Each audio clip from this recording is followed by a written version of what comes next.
परमात्मा और किसान। एक गांव में एक किसान रहता था।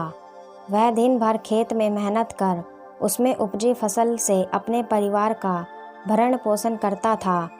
लेकिन कुछ वर्षों से मौसम की मार के कारण उसके खेत में अच्छी फसल नहीं हो पा रही थी। कभी बाढ़ तो कभी ओले तो कभी सूखे से उसकी फसल बर्बाद हो रही थी। इस कारण वह बड़ा दुखी रहा करता था।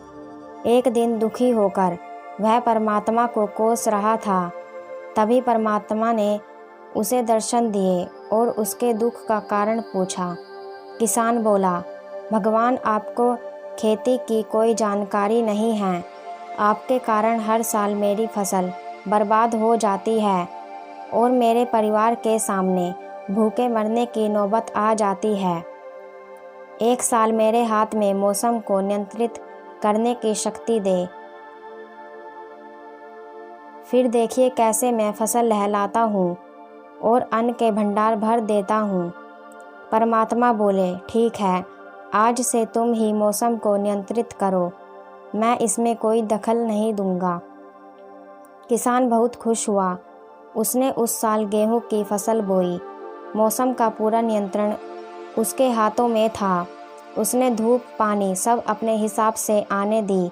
तेज धूप, अंधड़, अति वर्षा, ओले आदि से उसने अपनी फसल को बचाए रखा। समय के साथ फसल बढ़ने लगी।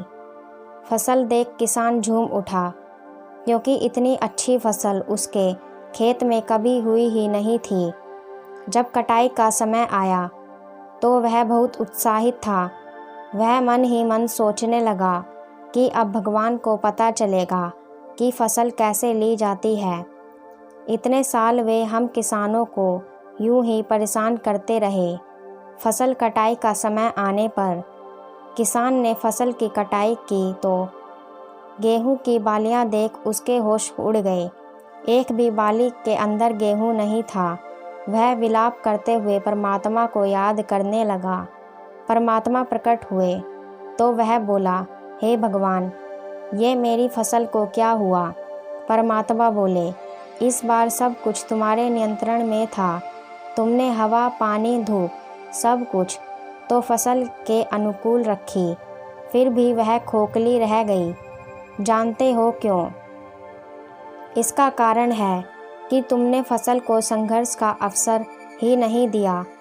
ना वह कड़ी धूप में तपी, ना ही बारिश की तेज बौछारों को सहा, ना ही वह तूफानी अंधड़ से जूझी। इस कारण वो खोखली रह गई। कड़ी धूप, तेज वर्षा, आंधी, तूफान जैसी चुनौतियों के आगे फसल खुद को बचाने के लिए संघर्ष करती है। इन चुनौतियों का सामना करने से जिस शक्ति और ऊर्जा का संचार उनमें होता है, वही अन्न के रूप में उनकी बालियों में संग्रहित होती हैं। इस बार बिना संघर्ष के वो खोखली रह गईं। जीवन में चुनौतियाँ और संघर्ष अति आवश्यक है।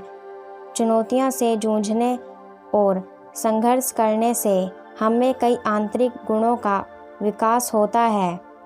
हम साहसी, जुझारू और आत्मविश्वासी बनते हैं।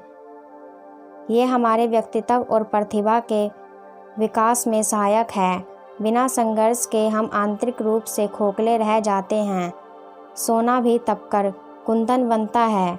इसीलिए कठिन से कठिन परिस्थितियाँ सामने आने पर हमें संघर्ष से डरना नहीं चाहिए, बल्कि संघर्ष के लिए तैयार रहना चाहिए।